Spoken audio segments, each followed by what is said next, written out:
Hi hello friends, പുതിയൊരു സ്റ്റോറിയിലേക്ക് എല്ലാവർക്കും സ്വാഗതം.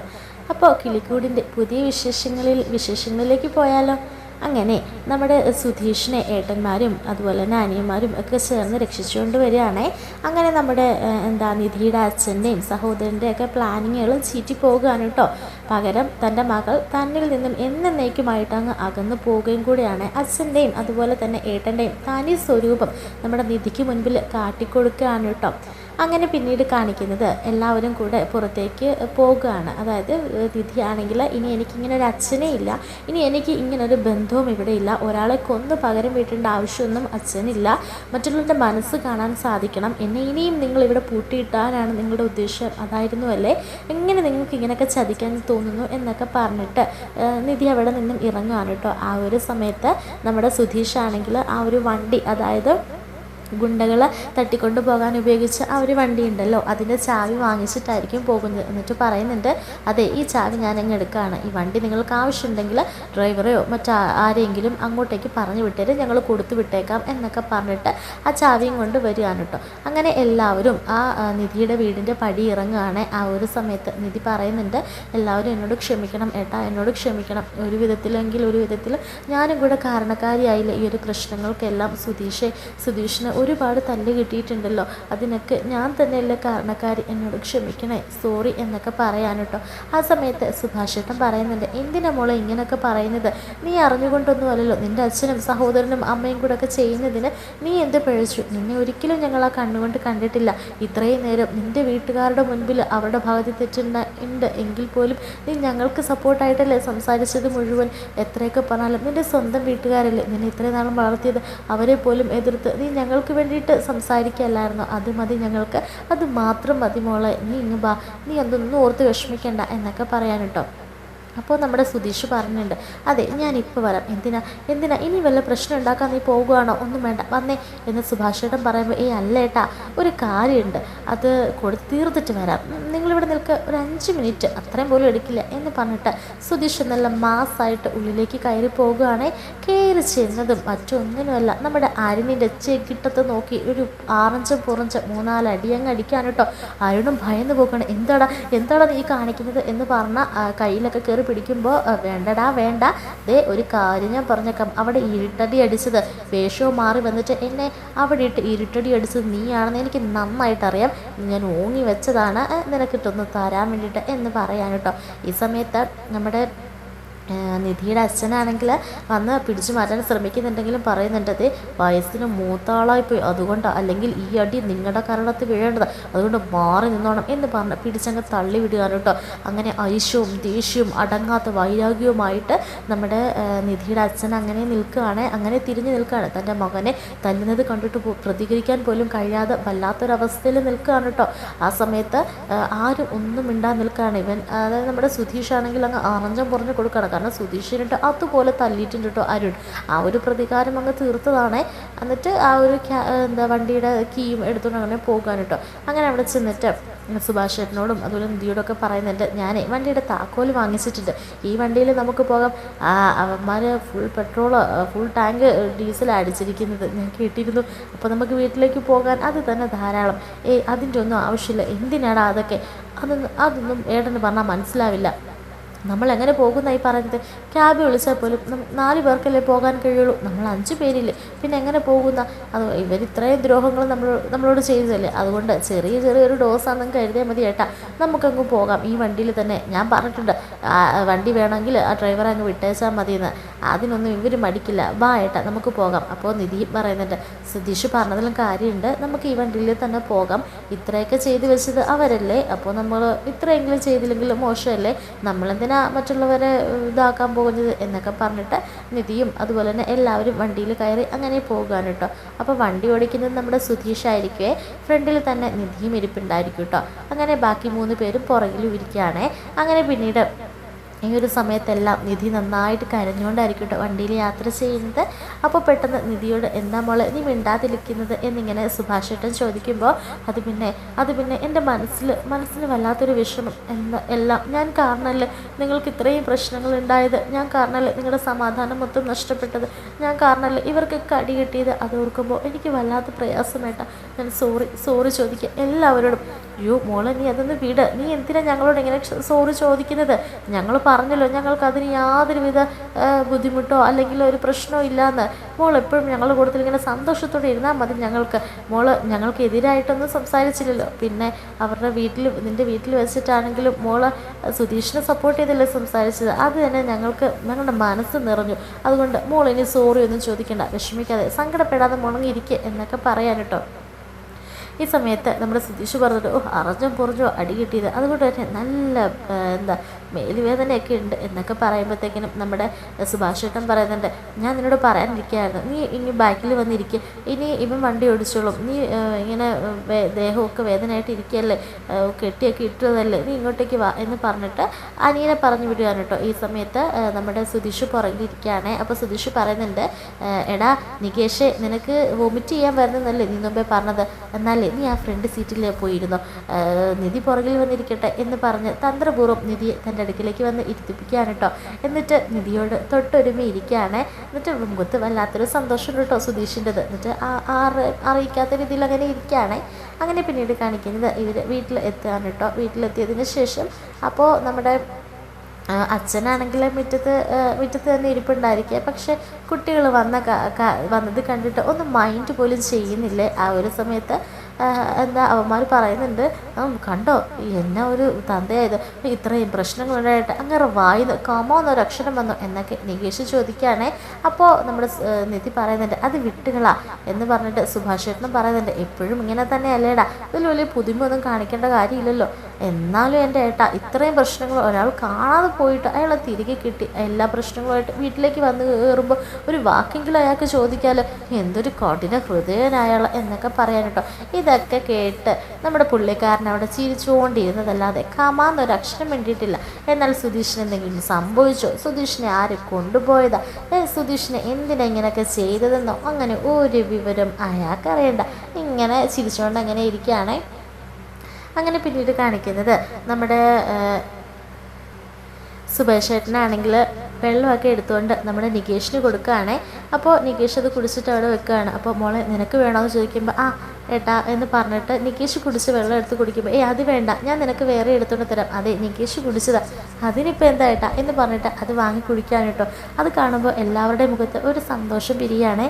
അതായത് നിധി തങ്ങളെ എല്ലാവരും തൻ്റെ സ്വന്തം കൂടപ്പിറപ്പ് പോലെ കാണുന്ന ആ ഒരു തോന്നൽ എല്ലാവരിലേക്കും എത്തുകയാണ് കേട്ടോ. അങ്ങനെ പിന്നീട് കാണിക്കുന്നത് പിറ്റേ ദിവസം രാവിലെ ആകുമ്പോഴത്തേക്കിനും നമ്മുടെ നികേഷിന് നല്ല ഫീവർ ഉണ്ടായിരിക്കും, നല്ല ചൂടായിരിക്കും മേത്തൊക്കെ. ആ ഒരു സമയത്ത് സുഭാഷ് ഏട്ടൻ വന്നിട്ട്, എന്താടാ പൊള്ളുന്ന പനിയാണല്ലോ, നമുക്ക് ഹോസ്പിറ്റലിലേക്ക് പോയാലോ? അതിനൊന്നും ആവശ്യമില്ല ഏട്ടാ, ഒന്ന് റെസ്റ്റ് എടുത്താൽ മാറാവുന്നതേ ഉള്ളൂ. 2 ദിവസം യാത്രയൊക്കെ ചെയ്ത് അലഞ്ഞ് തിരിഞ്ഞല്ലേ, അതിൻ്റെയൊക്കെ ആയിരിക്കും. കുറേ ടെൻഷൻ അടിച്ചു, അതിൻ്റെയൊക്കെ ആയിരിക്കും. എനിക്ക് കുഴപ്പമൊന്നുമില്ല, ഞാനൊന്ന് റെസ്റ്റ് എടുത്താൽ മതി. അതൊന്നും പറഞ്ഞാൽ പറ്റില്ല, എന്നാലേ ഞാനിന്ന് ജോലിക്ക് പോകുന്നില്ല, നമുക്ക് ഹോസ്പിറ്റലിൽ പോകാം, അല്ലെങ്കിൽ നിന്നെ ഒന്ന് ശ്രദ്ധിക്കാൻ ഞാനിവിടെ വേണം, അതുകൊണ്ട് ഞാനിന്ന് പോകുന്നില്ല എന്ന് പറയുമ്പോൾ അതിൻ്റെ ഒന്നും ആവശ്യമില്ല ഏട്ടാ. ആ ഒരു സമയത്ത് പെട്ടെന്ന് തന്നെ നിധിയും പറഞ്ഞിട്ട് കേട്ടോ, എന്താ പറ്റിയത്, നല്ല പനിയുണ്ട്, അതൊന്നും സാരമില്ല, കുറച്ച് നേരം ഒന്ന് റെസ്റ്റ് എടുത്താൽ മാറാവുന്നുള്ളൂ, ഇനി റെസ്റ്റ് എടുത്തിട്ട് മാറിയില്ലെങ്കിൽ ഞാൻ മരുന്ന് കൊടുത്തോളാം, ഏട്ടൻ പൊയ്ക്കോ, ജോലിക്ക് പൊയ്ക്കോ, ഞാനിവിടെ ഉണ്ടല്ലോ. എന്നാലും നിനക്കെന്തിനാ ആവശ്യമില്ലാത്ത പരിപാടി, ഉള്ള ജോലികൾ കൂടാനോ, എന്ത് ജോലിയാണ് ഇതൊക്കെ, ഒരു ജോലിയാണ്. അവൻ കൊച്ചു കുട്ടിയൊന്നുമല്ലല്ലോ, അവൻ ഇവിടെ കിടന്ന് ഉറങ്ങിക്കോളും, പിന്നെ ഇടയ്ക്കിടയ്ക്ക് അവനെ ഒന്ന് ശ്രദ്ധിച്ചാൽ പോരെ, അത് ഞാൻ ഏറ്റു, ഏട്ടൻ ജോലിക്ക് പൊയ്ക്കോ എന്ന് പറയാൻ കേട്ടോ. അങ്ങനെ നികേഷ് വന്ന് ഇങ്ങനെ നിലത്തുനിന്ന് എണീറ്റിട്ട് പറയുന്നുണ്ട്, എനിക്ക് ഇവിടെ കിടന്നിട്ട് വെട്ടമൊക്കെ കണ്ടിട്ട് ആകെ ഒരു തരിതരിപ്പ്, ഞാൻ റൂമിൽ പോയി കിടക്കട്ടെത്തി എന്ന് പറഞ്ഞിട്ട് നികേഷ് റൂമിലേക്ക് പോകുകയാണേ. ഇതൊക്കെ നോക്കി നമ്മുടെ സുധീഷാണെങ്കിൽ പുറത്തേക്ക് പോകാൻ നിന്ന സുധീഷ പെട്ടെന്ന് നികേഷ് പരിക്കകത്ത് കിടക്കുന്ന കണ്ടപ്പോഴത്തേക്കിനും എന്നാൽ സുധീഷിനും തോന്നി, എന്നാൽ ഞാനും ഇന്ന് പോകുന്നില്ല. അങ്ങനെ സുധീഷ് പറയണ, ഞാനും ഇന്ന് പോകുന്നില്ല, എനിക്ക് എന്തോ ഒരു കുറേ അടിയൊക്കെ കിട്ടിയതല്ലേ, കുറച്ച് ഇന്ന് ഞാനും കൂടെ ഒന്ന് റെസ്റ്റ് എടുത്തേക്കാം എന്നൊക്കെ പറഞ്ഞിട്ട് അവിടെ നിലത്ത് കിടക്കുകയാണ്. ആ സമയത്ത് നികേഷ് തലേണയും പായും ഒക്കെ എടുത്തുകൊണ്ട് പോയിട്ടുണ്ടായിരിക്കും. പെട്ടെന്ന് തന്നെ നിധി കൊണ്ട് ഒരു പായും അതുപോലെ തന്നെ തലവേണയും ഒരു പുതപ്പും ഒക്കെ കൊടുക്കുകയാണ് കേട്ടോ. അങ്ങനെ സുഖമായിട്ട് കിടന്നുറങ്ങാണ് കേട്ടോ നികേഷ്. സോറി നമ്മുടെ സുധീഷ്. അങ്ങനെ പിന്നീട് കാണിക്കുന്നത് നമ്മുടെ സുധീഷിൻ്റെ അനിയനാണെങ്കിൽ വർക്ക്ഷോപ്പിലേക്ക് ചെല്ലുകയാണ്. ആ ഒരു സമയത്ത് പ്രണയിക്കുന്ന ആ ഒരു പെൺകുട്ടി ഉണ്ടല്ലോ കടയിൽ അന്വേഷിച്ച് വരികയാണ് കേട്ടോ. കാരണം 2 ദിവസമായിട്ട് ഫോൺ വിളിക്കുകയാണ്, അപ്പോഴൊന്നും എടുത്തിട്ടില്ല. അപ്പോൾ ഫോണ് സ്വിച്ച് ഓഫിൽ നിന്ന് ഓണാക്കിയിട്ട് ഓണാക്കുമ്പോൾ തന്നെ കുറേ മെസ്സേജുകൾ വന്നിട്ടുണ്ടായിരിക്കും കേട്ടോ. അതെല്ലാം അവനെടുത്ത് നോക്കുന്നുണ്ട്. നോക്കിയിട്ട് റിപ്ലൈ ഒന്നും കൊടുക്കാതെ അങ്ങനെ വെക്കാൻ കേട്ടോ. അപ്പോൾ വർക്ക്ഷോപ്പിൽ ജോലി ചെയ്യുന്ന ആ പയ്യൻ വന്നിട്ട് എന്താ സംഭവിച്ചതെന്നും കാര്യങ്ങളൊക്കെ ചോദിക്കുന്നുണ്ട്. അപ്പോൾ കാര്യങ്ങളൊക്കെ പറഞ്ഞു കൊടുക്കുകയാണ് കേട്ടോ. അങ്ങനെ ആ ഒരു ബൈക്കിൻ്റെ റിപ്പയറിങ് പണിയൊക്കെ ചെയ്തുകൊണ്ടിരിക്കുന്ന സമയത്തായിരിക്കും ഈ പെൺകുട്ടി അങ്ങോട്ടേക്ക് വന്ന പാടെ അങ്ങ് വഴക്കുണ്ടാക്കുകയാണേ. 2 ദിവസമായി നിന്നെ വിളിച്ചിട്ടൊന്നും എടുക്കുന്നില്ല, നിനക്ക് അത്രയ്ക്കങ്ങ് മടുത്തോ എന്നെ, ഒരാഴ്ച ഇങ്ങനെയൊന്നും അല്ലായിരുന്നല്ലോ എൻ്റെ പുറകെ നടന്ന് എല്ലാം ചെയ്തു കൂട്ടിയിട്ട് ഇപ്പോൾ നീ ഇങ്ങനെയൊക്കെ കാണിക്കുന്നത് ശരിയല്ല, നിനക്ക് വേറെ വല്ല റിലേഷൻഷിപ്പും ഉണ്ടോ എന്നൊക്കെ പറഞ്ഞ് വായി തോന്നുന്ന എല്ലാം വിളിച്ച് പറയാനിട്ടോ. നിനക്ക് അങ്ങനെയാണ് ഇങ്ങനെയാണ് എന്നൊക്കെ പറയുമ്പോൾ അങ്ങനെ അവസാനം സാഹി കെട്ടിട്ട് നമ്മുടെ അവൻ എണീറ്റിട്ട് അങ്ങ് നാല് വർത്താനം പറയുന്നുണ്ട്. ഇതാ നിൻ്റെ സ്വഭാവമെങ്കിൽ ഇനി എനിക്ക് നിന്നെ വേണ്ട, എനിക്ക് നിന്നെ കാണുന്നതിൻ്റെ വെറുപ്പ്, മര്യാദയ്ക്ക് നീ പോയിക്കോണം, എൻ്റെ ജീവിതത്തിൽ നിന്ന് തന്നെ നീ ഒഴിഞ്ഞു പോയിക്കണം, ഇനി എനിക്ക് നിന്നെ കൺമുൻപിൽ കാണണ്ട എന്നൊക്കെ പറഞ്ഞ് സ്പാനറും സ്ക്രൂ ഡ്രൈവറും ഒക്കെ എടുത്ത് അടിക്കാനൊക്കെ പോയി. അങ്ങനെ ബഹളവും വലിയ ഒച്ചപ്പാടും ഒക്കെ നടക്കുകയാണ്. അങ്ങനെ ആ പെൺകുട്ടി പേടിച്ച് അങ്ങനെ പോകുകയാണ് കേട്ടോ. അങ്ങനെ തന്നെ നിയന്ത്രിക്കാൻ കഴിയാതെ അവനും അവിടെ നിൽക്കുകയാണ്. പിന്നീട് കാണിക്കുന്നത് ആ പെൺകുട്ടി നേരെ പോയത് വീട്ടിലേക്കായിരിക്കും കേട്ടോ, അതായത് സുധീഷിൻ്റെ വീട്ടിലേക്ക്. അങ്ങനെ വീട്ടിൽ ചെന്ന പാടെ അവളെ കണ്ട ഉടനെ എന്താണ് പതിവില്ലാതെ ഇങ്ങോട്ടേക്ക്? ഒന്നുമില്ലടാ, ചുമ്മാ എന്താ നിൻ്റെ സ്വരമൊക്കെ വല്ലാതിരിക്കുന്നത്, നിനക്ക് എന്തെങ്കിലും പ്രശ്നമുണ്ടോ? എനിക്ക് ചെറിയ പനിയുണ്ട്, അത് തീർത്ത് മാറിയില്ല, അതുകൊണ്ട് റെസ്റ്റാണ് ഇന്ന് എന്നൊക്കെ. അങ്ങനെയാണല്ലേ. അപ്പോൾ അവിടേക്ക് നിധിയും വരികയാണ്. എന്തെൻ്റെ വിശേഷം, സുഖമാണോ? സുഖമായിട്ടിരിക്കുന്നു. അല്ല എന്താണ് എന്നിങ്ങനെ ചോദിക്കുമ്പോൾ അത് പിന്നെ ഞാൻ ഒരു കാര്യം ചോദിക്കാൻ വന്ന. അത് പിന്നെ നിങ്ങളെ കണ്ടപ്പോഴേ മനസ്സിലായല്ലോ. എന്താ ഏട്ടൻ്റെ വല്ല കുറ്റവും പറയാൻ വേണ്ടി വന്നായിരിക്കും, കഴിഞ്ഞ പ്രാവശ്യം അങ്ങനെ തന്നെയല്ലേ. അത് പിന്നെ കുറ്റമൊന്നുമല്ല. നിധി, നിങ്ങൾ തന്നെ ഒന്ന് ആലോചിച്ച് നോക്കി, ഒരാൾ നല്ല രീതിയിൽ സംസാരിച്ചുകൊണ്ടിരിക്കുന്ന ആൾ പെട്ടെന്നൊന്ന് സ്റ്റോപ്പ് ആകുമ്പോൾ നമുക്ക് വിഷമം വരുമോ ഇല്ലയോ? അതേ എനിക്കും വന്നുള്ളൂ. അതിന് കിടന്ന് അങ്ങ് കടിച്ച് കീറുക, വല്ലാതെ അങ്ങ് ദേഷ്യപ്പെടുക. എനിക്ക് കണ്ടപ്പോൾ സങ്കടം തോന്നി, എന്നെ അങ്ങ് ആട്ടിപ്പായിക്കുക. അവനെ 2 ദിവസമായിട്ട് ഞാൻ വിളിക്കുക, എന്നിട്ട് അവനൊന്ന് ഫോൺ പോലും അറ്റൻഡ് ചെയ്യുന്നില്ല. അവനോട് എത്ര സംസാരിച്ചിട്ടും അവനൊന്ന് തിരിച്ച് സംസാരിക്കുന്നില്ല, എൻ്റെ മെസ്സേജ് കണ്ടിട്ട് റിപ്ലൈ ചെയ്യുന്നില്ല. അവൻ എന്നിട്ട് ഇന്നലെ മിനിങ്ങാന്ന് രാത്രിയിൽ എവിടെയോ കറക്കമായിരുന്നു, എന്നിട്ട് ഞാൻ ഇടയ്ക്ക് വിളിച്ചാണ് അവനത് പ്രശ്നമാക്കിയത് എന്നൊക്കെ പറയാനുണ്ടോ. ഈ സമയത്ത് നിധി പറയുന്നുണ്ട്, അത് പിന്നെ ഇവിടെ കുറച്ച് പ്രശ്നങ്ങളൊക്കെ ആയിരുന്നു, അതിൻ്റെ പിന്നാലായിരുന്നു എല്ലാവരും, അതുകൊണ്ടാണ് അവൻ ഫോൺ അറ്റൻഡ് ചെയ്യാത്തതും തന്നെ വിളിക്കാത്തതും, അല്ലാതെ തന്നോടുള്ള സ്നേഹക്കുറവ് കൊണ്ടോ അല്ലെങ്കിൽ മറ്റൊരു വിഷയമുള്ളത് കൊണ്ടോ ഒന്നും അല്ല കേട്ടോ എന്നൊക്കെ പറയാനിട്ടോ. അല്ല എന്നോട് ഈ കാര്യങ്ങളൊന്നും പറഞ്ഞാലല്ലേ ഞാൻ എന്തെങ്കിലുമൊക്കെ ഒന്ന് പറയുള്ളൂ, അല്ല എന്താ സംഭവിച്ചത് എന്നൊക്കെ പറയുമ്പോൾ നിധി നടന്ന സംഭവ വികാസങ്ങളെല്ലാം പറയാനിട്ടോ. അങ്ങനെ സുധീഷിനെ കെട്ടിയിട്ടതും ഇവരെല്ലാം സാഹസികമായി പോയി രക്ഷപ്പെടുത്തിയതാണെന്നും ഒക്കെയുള്ള കാര്യങ്ങൾ അതറിയുമ്പോൾ നമ്മുടെ പെൺകുട്ടിക്കാണെങ്കിൽ ചെറിയ വിഷമമൊക്കെ പറഞ്ഞിട്ടുണ്ടേ. എന്നിട്ട് പറയുന്നുണ്ട്, ഞാനിതൊന്നും അറിഞ്ഞില്ല, എന്നോട് പറഞ്ഞാലല്ലേ അറിയുള്ളൂ, 2 മിനിറ്റ് വേണോ, എന്നിട്ട് ഇതൊന്നും പറയാതെ മൂടി മറിച്ച് വെക്കുമ്പോൾ പെട്ടെന്ന് നമുക്ക് സങ്കടം വരില്ലേ എന്നൊക്കെ പറയാനിട്ടോ. അങ്ങനെ സമാധാനിപ്പിക്കുകയാണ് നിധി. പിന്നെ പുള്ളിക്കാരി അങ്ങ് വീട്ടിലേക്ക് പോകാൻ കേട്ടോ. അങ്ങനെ പിന്നീട് കാണിക്കുന്നത് രാത്രിയാകുമ്പോഴേക്കും അവൻ വർക്ക്ഷോപ്പിൽ നിന്ന് വീട്ടിലേക്ക് വരികയാണ്. ആ ഒരു സമയത്ത് ആ പെൺകുട്ടി നിന്നെ തിരക്കി വന്നിരുന്നു കാര്യങ്ങളൊക്കെ ചോദിച്ചറിഞ്ഞു എന്നും ഒക്കെ പറയാൻ കേട്ടോ. ഇപ്പോൾ അവൻ പറയുന്നുണ്ട്, രാത്രിയൊന്നും ഒരു സമാധാനം തരാതെ ഫോൺ വിളിക്കുക, എന്നിട്ട് എന്തെങ്കിലും ഒരു പ്രശ്നത്തിൽ നിൽക്കുക, ഒന്ന് വെക്ക്, ഞാൻ പിന്നെ വിളിക്കാമെന്ന് പറഞ്ഞാൽ അതൊന്ന് കേൾക്കണ്ടേ, പിന്നെ വിളിച്ചുകൊണ്ടിരിക്കുക, എന്നിട്ട് എന്തൊക്കെയാണ് പറയുന്നത് അവൾക്ക് തന്നെ അറിയില്ല എന്നൊക്കെ പറഞ്ഞിട്ട് അങ്ങൊരു സ്വരച്ചേർച്ചയില്ലാത്ത വർത്തമാനങ്ങൾ പറയുമ്പോൾ നമ്മുടെ നിധിയാണെങ്കിൽ 2 പേരെയും ഒരുമിക്കാനുള്ള പരിശ്രമത്തിലാണല്ലോ. നിധി എന്നിട്ട് അവനോട് സംസാരിക്കുന്നുണ്ട്. എന്നിട്ട് പറയുന്നുണ്ട്, പെട്ടെന്ന് ഒരുപാട് സ്നേഹിച്ച് അടുത്ത് നിന്ന ഒരാൾ പെട്ടെന്ന് തൻ്റെ കോളുകൾക്ക് റിപ്ലൈയും അതുപോലെ തന്നെ ഫോൺ എടുക്കാതൊക്കെ ഇരിക്കുമ്പോഴത്തേനും ഒരു വിഷമം വരത്തില്ലേ, കാരണമില്ലാതെ ചൂടാകുമ്പോഴൊക്കെ. പക്ഷേ ആ പെൺകുട്ടി ഒരിക്കലും അറിയുന്നില്ലല്ലോ നീ ഇതുപോലെ പ്രശ്നത്തിൽ പെട്ടിരിക്കുകയാണെന്നും നിൻ്റെ ഏട്ടനെ രക്ഷിക്കാനായിട്ട് നടക്കുകയാണെന്നൊക്കെ. അതുകൊണ്ട് ആ പെൺകുട്ടിയെ പറഞ്ഞിട്ട് കാര്യമില്ല, ഒന്ന് സമാധാനത്തോടെ ചിന്തിച്ച് നോക്ക്, 2 പേരുടെ ഭാഗത്തും ഇല്ലേ, അതുകൊണ്ടൊന്ന് സമാധാനത്തോടെ പോയി ഫോണിൽ വിളിച്ച് നോക്ക്, നല്ല സങ്കടമുണ്ട് കേട്ടോ അവൾക്ക് എന്നൊക്കെ പറയാൻ കേട്ടോ. അങ്ങനെ ഒന്ന് ബ്രെയിൻ വാഷ് ഒക്കെ ചെയ്തിട്ട് അവനെ പറഞ്ഞു വിടുകയാണ്. അങ്ങനെ കുളിച്ചിട്ട് വരാനൊക്കെ പറയാൻ കേട്ടോ. ഈ സമയത്ത് നികേഷ് പറയുന്നുണ്ട്, എൻ്റെ ഏട്ടത്തി, എങ്ങനെ ഏട്ടത്തിക്ക് ഇങ്ങനെയൊക്കെ സംസാരിക്കാൻ കഴിയുന്നു? ആ പെണ്ണ് വരുമ്പോൾ ആ പെണ്ണിനോട് ഓരോന്ന് പറഞ്ഞ ഏട്ടനെ എന്താ ഇതാക്കി ആ ഓരോന്ന് പറയുന്നു. ഇവിടെയാണെങ്കിൽ ആ പെൺകുട്ടിയെ സപ്പോർട്ട് ചെയ്തിട്ട് ഏട്ടനോട് പറയുന്നു അവരുടെ റിലേഷൻഷിപ്പ് എത്ര നാൾ മുൻപോട്ട് പോകുമോ അത്രയും നാൾ ഏട്ടത്തി ഇവരുടെ ഇടയിൽ നിന്ന് കളിക്കേണ്ടി വരുമെന്നാണ് എനിക്ക് തോന്നുന്നത് എന്ന് പറയുമ്പോൾ അതൊന്നും പറഞ്ഞിട്ട് കാര്യമില്ലടാ. രണ്ടുപേരുടെ മനസ്സിൽ ചെറിയ ഈഗോ ക്ലാഷും അതുപോലെ തന്നെ ചെറിയ ചെറിയ പ്രശ്നങ്ങളുണ്ട്. അതിങ്ങനെ ഊതിപ്പെരിപ്പിച്ച് വലുതാക്കുന്ന അല്ലാതൊന്നുമില്ല. അതവർ പറഞ്ഞാൽ സമാധാനമായിട്ട് പറഞ്ഞു തീർക്കാനതേ ഉള്ളൂ. അത് ഞാൻ പറഞ്ഞു കൊടുത്തുള്ളൂ, അത്രേ ഉള്ളടാ എന്നൊക്കെ പറയാൻ കേട്ടോ. എന്തായാലും ഏട്ടത്തിയെ സമ്മതിക്കണം എന്ന് പറയുമ്പോൾ നമ്മുടെ നിധി പറയുന്നുണ്ട്. അത് പിന്നെ ഇവനാണെങ്കിൽ ഒട്ടും സംസാരിക്കാത്ത ഒരു ഒഴിഞ്ഞു മാറി നടക്കുന്ന ടൈപ്പ്, അവളാണെങ്കിൽ വാതോറാതെ സംസാരിച്ച് ഇങ്ങനെ അടിച്ചു പൊളിച്ച് നടക്കുന്ന പെൺകുട്ടി. അത് പറഞ്ഞിട്ട് കാര്യമില്ല, ജീവിതമല്ലേ, കുറച്ചങ്ങ് കഴിയുമ്പോൾ എല്ലാം ഒന്ന് സെറ്റായിക്കോളും എന്നൊക്കെ പറയാൻ കേട്ടോ. എന്തായാലും ഏട്ടത്തി പൊളിയാട്ടോ എന്നൊക്കെ പറഞ്ഞിട്ട് നമ്മുടെ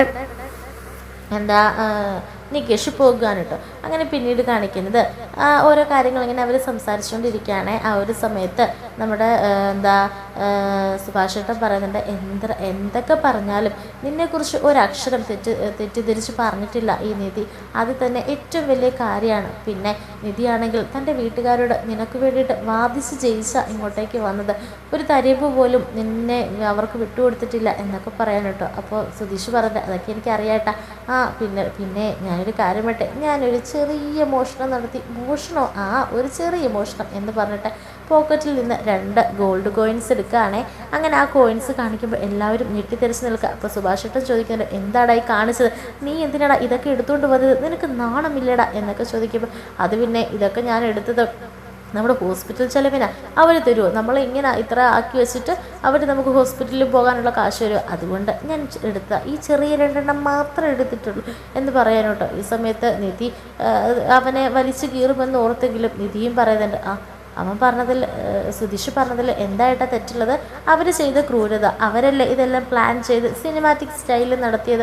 അപ്പോൾ ഒരു ട്വിസ്റ്റ് വന്നെന്ന് കൂട്ടിയാൽ മതി. അതുമല്ല ഹോസ്പിറ്റൽ ചിലവൊന്നും അവർ നടത്തത്തില്ലല്ലോ എന്ന് പറയാൻ കേട്ടോ. എന്നിട്ട് നിധി പറയുന്നുണ്ട്, പിന്നെ ഞാനും അവിടെ നിന്നൊന്ന് മോഷ്ടിച്ചു എന്ന് പറയുമ്പോൾ എന്തോ കാര്യമായിട്ടുണ്ടായിരിക്കുമല്ലേ എന്നിങ്ങനെ സുധീഷ് പറയുമ്പോൾ ഒരു പേഴ്സിൽ നിന്ന് ആധാർ കാർഡും ID കാർഡും ഒക്കെ ഇങ്ങനെ എടുക്കാൻ കേട്ടോ. അപ്പോൾ നിധിയുടെ എല്ലാവിധ ഡോക്യുമെൻറ്റുകളും എടുത്തുകൊണ്ട് വന്നിട്ടുണ്ടായിരിക്കും. അതായത് ആധാർ കാർഡ്, പാൻ കാർഡ്, അതൊക്കെ അതിങ്ങനെ കാണിക്കുമ്പോൾ എല്ലാവർക്കും ഒരു ചിരി വരികയാണ്. അങ്ങനെ ആ ഒരു ദിവസം കഴിഞ്ഞു പോകാൻ കേട്ടോ. അങ്ങനെ പിന്നീട് കാണിക്കുന്നത് പിറ്റേ ദിവസം അന്നേ ദിവസം രാത്രിയിൽ നമ്മുടെ സുധീഷിന് ഒരു ഓട്ടം കിട്ടുകയാണ്. അങ്ങനെ ആ ഒരു ഓട്ടം കിട്ടുമ്പോൾ നമ്മുടെ അനിയനെ വിളിച്ചിട്ട് പറയുന്നുണ്ട്, എടാ ഞാൻ ഇന്ന് വരാൻ കുറച്ച് വൈകും, അതുകൊണ്ട് കഥകിന് കുറ്റിയൊന്നും ഇടണ്ട കേട്ടോ എന്ന്, ഒരു ഓട്ടം കിട്ടിയിട്ടുണ്ട് എന്ന് പറഞ്ഞിട്ട് ഫോൺ വെക്കുകയാണ്. അങ്ങനെ പിന്നീട് സുഭാഷ് ആണെങ്കിൽ അടുക്കളയിൽ കയറിയിട്ട് ദോശയും സാമ്പാറും ഒക്കെ ഉണ്ടാക്കുകയാണേ. അപ്പോൾ ദോശയും ചമ്മന്തി ഉണ്ടാക്കാൻ പോകുമ്പോഴത്തേനും നിധി പറയുന്നുണ്ട്, ഏട്ടാ രാവിലത്തെ സാമ്പാർ ഇനിയും ഇരിക്കുകയാണ്, അതുകൊണ്ട് ഒന്നും ഏട്ടൻ ഉണ്ടാക്കണ്ട, നമുക്ക് ദോശ സാമ്പാർ കൂട്ടി കഴിക്കാം എന്ന് പറയുമ്പോൾ അത് വേണം മോളെ, അത് രാവിലത്തെ അല്ലേ, അല്ല നിങ്ങളാരും ആഹാരം കഴിച്ചില്ലേ, ഞങ്ങളെല്ലാവരും ആഹാരം കഴിച്ചു, പക്ഷേ ഏട്ടൻ ഉണ്ടാക്കിയ സാമ്പാർ ഇത്തിരി കൂടിപ്പോയി, അത്രയേ ഉള്ളൂ പ്രശ്നം എന്ന് പറയാൻ കേട്ടോ. അങ്ങനെ പിന്നീട് അതൊന്നും പറഞ്ഞാൽ പറ്റില്ല, ഇവനാണെങ്കിൽ ചമ്മന്തിയാണ് ഇഷ്ടം, അതുകൊണ്ട് ഇവൻ ആ ചമ്മന്തി ഉണ്ടാക്കി കൊടുക്കാമെന്ന് പറയുമ്പോൾ നിധി പറഞ്ഞിട്ട് അതൊന്നും വേണ്ടേട്ടാ, ഇപ്പം സാമ്പാർ ഇരിപ്പില്ലേ, ഇനി വെറുതെ എന്തിനാ അടുത്ത പണി, അത് സാമ്പാർ കൂട്ടിയും കഴിക്കാതെ എന്ന് പറയാൻ കേട്ടോ. അപ്പോൾ സുഭാഷും സമ്മതിക്കുകയാണ്. അങ്ങനെ എല്ലാവരും ഫുഡൊക്കെ കഴിച്ചുകൊണ്ടിരിക്കുമ്പോൾ നിധി പുറത്തേക്ക് തന്നെ നോക്കാൻ കേട്ടോ. അപ്പോൾ നികേഷ് ചോദിക്കുന്നത്, എന്തായിട്ട് പുറത്തേക്ക് നോക്കുന്നത്, അല്ല സുധീഷ് വരേണ്ട സമയം കഴിഞ്ഞില്ലേ, ഇതുവരെയായിട്ടും കണ്ടില്ല, അത് പിന്നെ എന്നെ വിളിച്ച് പറഞ്ഞായിരുന്നു ഏട്ടതി, ഒരു ഓട്ടോ ഉണ്ട്, അപ്പോൾ കുറച്ച് വൈകിയേ വരുള്ളൂ എന്നൊക്കെ പറഞ്ഞായിരുന്നു. ആണല്ലേ. അങ്ങനെ നിധിക്ക് കിടന്നിട്ട് ഉറക്കം പോലും പറഞ്ഞില്ല കേട്ടോ. മുറ്റത്തേക്ക് നോക്കുകയും അതുപോലെ തന്നെ സുധീഷ് എന്താ വരാത്ത ഇങ്ങനെ ആലോചിച്ചിരിക്കുകയാണ്. അപ്പോൾ സുഭാഷ് പറയുന്നുണ്ട്, എന്തിനാ മോളെ ഇങ്ങനെ നീ അവനെ കാത്തിരിക്കുന്നത്, അവൻ പറഞ്ഞല്ലോ താമസിച്ച് വരുള്ളൂ, ഓട്ടം കിട്ടിയിട്ടുണ്ട് എന്നൊക്കെ, അപ്പോൾ പിന്നെ മോളെന്തിനാ വിഷമിക്കണേ, ഞാനാണെങ്കിൽ അതേ ദോശയും ചുറ്റു വെച്ചിട്ടുണ്ട്, അവൻ വന്ന് ഫുഡൊക്കെ എഴുത്ത് കഴിച്ചോളൂ, അവൻ വരുമ്പോൾ കഥ കിടക്കുന്നില്ല, അവൻ വരുമ്പോൾ താനെ തുറന്നു വന്നോളും എന്നൊക്കെ പറയാൻ കേട്ടോ. എങ്കിലും ഇത്രയും രാത്രിയായില്ലേ, അതിനെന്താ ഏട്ടത്തി, ഏട്ടൻ വരുമെന്ന് വിളിച്ച് പറഞ്ഞിട്ടുണ്ട് എന്ന് പറയാൻ കേട്ടോ. ഇങ്ങനെ നിധി പോയി കിടക്കുകയാണ്. പക്ഷെ നിധിക്ക് ഒട്ടും ഉറക്കം പറഞ്ഞില്ല കേട്ടോ. അങ്ങനെ നിധിയാണെങ്കിൽ സുധീഷിനെ വിളിക്കാൻ തീരുമാനിക്കുകയാണ്. അങ്ങനെ സുധീഷിനെ വിളിക്കുമ്പോൾ സുധീഷ് പറയുന്നുണ്ട്, സുധീഷ് ഇങ്ങനെ മനസ്സിലാലോചിക്കുകയാണ്, നിധിയുടെ ഫോൺ കോൾ വരുമ്പോൾ ഇതെന്താ പതിവില്ലാതെ നമ്മുടെ ആൾ വിളിക്കുന്നത്, എന്താണെന്ന് ചോദിച്ചു നോക്കാം. ഹലോ എന്ന് പറയുമ്പോൾ, അല്ല ഇത്രയും നേരമായിട്ട് കണ്ടില്ലല്ലോ, എവിടെയാ എന്ന് ചോദിക്കുമ്പോൾ, അത് പിന്നെ എനിക്ക് വൈകിട്ടൊരു സവാരി കിട്ടി, അപ്പോൾ ഞാൻ പോയിക്കൊണ്ടിരിക്കുകയായിരുന്നു. എന്താ നിധി, അല്ല ഇത്ര നേരമായിട്ട് കാണാത്തോണ്ട് വിളിച്ചതാ, കുഴപ്പമൊന്നുമില്ലല്ലോ അല്ലേ? എന്ത് കുഴപ്പം, താൻ ടെൻഷൻ അടിക്കണ്ട, താൻ കടന്നോ. ആ എന്ന് പറഞ്ഞിട്ട് നിധിയാണെങ്കിൽ പിന്നെ ഫോൺ വയ്ക്കാൻ കേട്ടോ. അപ്പോൾ സുധീഷിന് ഒരുപാട് സന്തോഷമാകുകയാണേ. അപ്പോൾ സുധീഷിൻ്റെ കൂടെ യാത്രയിലുണ്ടായിരുന്ന ആ ഒരു ആളോട് പറയുന്നുണ്ട്, എൻ്റെ മിസ്സസ്സാണ് വിളിക്കുന്നത്, ഇത്രയും രാത്രി ആവുമെന്ന് പറഞ്ഞാൽ ഞാൻ ഓട്ടം ഓടുന്നതല്ല, എന്ന് നേരത്തെ വീട്ടിൽ ചെല്ലുന്ന, അപ്പോൾ ഇന്ന് കാണാനായിട്ട് വിളിച്ചതാ എന്നൊക്കെ പറയാൻ കേട്ടോ. ഒരു സമയത്ത്, ആഹാ ലവ് മാരേജ് ആണോ? ലവ് മാരേജ്, എന്നോടുള്ള ഇഷ്ടം കാരണം വീട്ടുകാരെ വരെ ഉപേക്ഷിച്ച് ഒളിച്ചോടി വന്ന്, ആഹാ കൊള്ളാലോ എന്നൊക്കെ പറഞ്ഞു. പിന്നെ അവർ ചെറിയ ചെറിയ കുശലങ്ങളൊക്കെ സംസാരിച്ചുകൊണ്ട് വരികയായിരിക്കും കേട്ടോ. അങ്ങനെ രാത്രി ആകുമ്പോഴേക്കും നമ്മുടെ സുധീഷ് കുറേ കഴിയുമ്പോഴേക്കും അവിടേക്ക് എത്തുകയാണേ. ഈ ഒരു സമയത്ത് നിധി ഉറങ്ങാത്തത് കൊണ്ട് തന്നെ പെട്ടെന്ന് ഓടി ഇറങ്ങി വരികയാണ് കേട്ടോ. അങ്ങനെ കഥകൊക്കെ തുറന്ന് നിൽക്കുകയാണേ. ആ സമയത്ത് സുധീഷ് ആലോചിക്കുന്നുണ്ട്, അവനോട് ഞാൻ വിളിച്ച് പറഞ്ഞ കഥകിന് കുറ്റിയിടണ്ടെന്ന്, എന്നിട്ട് കുറ്റിയിട്ടിട്ട് കിടന്നിരിക്കുന്നവൻ എന്നൊക്കെ പറയണം. ആഹാ താൻ ഉറങ്ങിയില്ലായിരുന്നോ? അല്ല സുധീഷിനെ കാണാഞ്ഞോണ്ട് ഞാൻ വന്നു, കുഴപ്പമൊന്നുമില്ല, താൻ പോയി കിടന്നോ. ശരി, ഞാൻ ഫുഡൊക്കെ കഴിച്ചിട്ട് കിടന്നോളാം, ശരി എന്ന് പറയാൻ കേട്ടോ. അപ്പോൾ നിധിയുടെ ആ ഒരു പരപരപ്പും അതുപോലെ തന്നെ അന്വേഷണം ഒക്കെ കണ്ടിട്ട് സുധീഷിന് ഒരുപാട് സന്തോഷമാകുകയാണേ. അങ്ങനെ സുധീഷ് കൈയൊക്കെ കഴുകാൻ വേണ്ടിയിട്ട് വെളിയിലേക്ക് പോവുകയാണ്. ആ ഒരു സമയത്ത് സുധീഷിൻ്റെ അനിയൻ ഉറക്കണീറ്റ് വരാണേ. എന്നിട്ട് പുറത്ത് നോക്കി ഒരെണ്ണം കൊടുക്കാനുണ്ട്. എന്തോടോ നീ കിടന്നില്ലേടോ എന്ന് ചോദിക്കുമ്പോൾ, അല്ല ഇവിടെ നടക്കുന്ന കാര്യങ്ങളൊക്കെ കണ്ടിട്ട് കിടക്കാൻ തോന്നിയില്ല. അല്ല എന്തൊക്കെ ഇവിടെ സംഭവിക്കുന്നത്, എന്താടാ നീ പറഞ്ഞത്, കാര്യം എന്തെങ്കിലും ഉണ്ടെങ്കിൽ വിളിച്ച് പറ എന്നൊക്കെ പറയാൻ കേട്ടോ. ആ സമയത്ത് പറഞ്ഞ, അല്ല ഏട്ടത്തിയെ എന്തിനാ ഇങ്ങനെ ഇത്രയും ചുറ്റടിച്ചിരിക്കുന്നത്, അല്ല സുധീഷിനെ കണ്ടില്ല എന്ന് പറഞ്ഞിട്ടേ ഏട്ടത്തി പരക്കം പാഞ്ഞ് നടക്കുമായിരുന്നു, കണ്ടില്ല എണ്ണ ഒഴിച്ച് കാത്തിരിക്കുമായിരുന്നു. മാറ്റമുണ്ട് നീ പറഞ്ഞ സത്യമാണോ? പിന്നെ സത്യമല്ലാതെ ഏട്ടൻ വരുമോ ഇല്ലയോ എന്നൊക്കെ ഇങ്ങനെ ചോദിച്ചുകൊണ്ടിരിക്കുകയായിരുന്നു. എന്നിട്ട് ഉറങ്ങാതെ റൂമിൽ പോയി കുത്തിയിരിക്കുകയായിരുന്നു. എന്തായാലും കൊള്ളാം എന്നൊക്കെ പറഞ്ഞ് കളിയാക്കിയിട്ടൊക്കെ പോകാൻ കേട്ടോ. അതൊക്കെ കേൾക്കുമ്പോൾ സുധീഷിന് ഒരുപാട് സന്തോഷമാകാണ്. ഈ സമയത്ത് അവൻ്റെ കാമുകി വിളിക്കുകയാണ്, ഈ സമയത്ത് ആരാടാ എന്ന് പറയുമ്പോൾ, വേറെ ആര്, അവൾ തന്നെ, എൻ്റെ ഏട്ടാ 2 ദിവസം കൊണ്ട് അവൾ എനിക്ക് സൗകര്യം തരുന്നില്ല, ഞാൻ എന്നും പറഞ്ഞിട്ട് നടന്ന സംഭവങ്ങളൊക്കെ പറയണം. എടാ നിധി അവളോട് കാര്യങ്ങളെല്ലാം പറഞ്ഞതല്ലേ നീ പറഞ്ഞത്, അപ്പോൾ സോറി ഇപ്പോൾ ചോദിക്കാനായിരിക്കും എടുക്കുന്നത്, നീ എന്തായാലും ഫോൺ എടുക്കുക. എന്നാൽ എടുത്തേക്കാല്ലേ, നീ എടുക്കടാ, അവൾക്കറിയില്ലല്ലോ എന്താ നീ എന്ത് പ്രശ്നത്തിലാണ് നിന്നേന്നൊക്കെ, എന്നാൽ എടുത്തേക്കാം എന്ന് പറയുമ്പോഴേക്കും, ഇത്ര നേരമായിട്ട് നിനക്ക് എന്നെ വിളിക്കാൻ കഴിഞ്ഞില്ല അല്ലേ, നീ എന്തെങ്കിലും പ്രശ്നത്തിലാണെന്ന് ഞാൻ എന്നെ ഗണിച്ചെറിയോ, ഞാൻ എന്താ കണിയാൻ്റെ മോളാണോ എന്നൊക്കെ പറഞ്ഞ് അങ്ങ് ആകെ ദേഷ്യവും പറച്ചിലും. അപ്പോൾ ഒട്ടും പ്രതീക്ഷിച്ചില്ല കേട്ടോ അവൻ. അങ്ങനെ ഫോൺ ഓഫ് ചെയ്ത് വെക്കുകയാണ്. എന്നിട്ട് പറയുന്നുണ്ട്, എൻ്റെ പൊന്നേട്ടാ എനിക്ക് ഫോണും വേണ്ട ഒന്നും വേണ്ട, ഞാൻ ഒന്നെങ്കിൽ സൈലൻ്റ് ആക്കുക അല്ലെങ്കിൽ ഓഫ് ആക്കുക, അതേ നിവൃത്തിയുള്ളൂ, സമാധാനമാണ് ജീവിതത്തിലെല്ലാം എന്ന് പറഞ്ഞിട്ട് അങ്ങനെ പോകാൻ കേട്ടോ. അപ്പോൾ സുധീഷിനാണെങ്കിൽ ഒരുപാട് സന്തോഷമാകുകയാണ്. കാരണം സുധീഷിൻ്റെ ഭാര്യ ഓരോ ദിവസവും ഇങ്ങനെ തെളിയിച്ചു കൊണ്ടിരിക്കുകയാണ് തന്നോടുള്ള സ്നേഹമേ. അതൊക്കെ കണ്ടിട്ട് സുധീഷിന് ഒരുപാട് സന്തോഷമാകാൻ കേട്ടോ.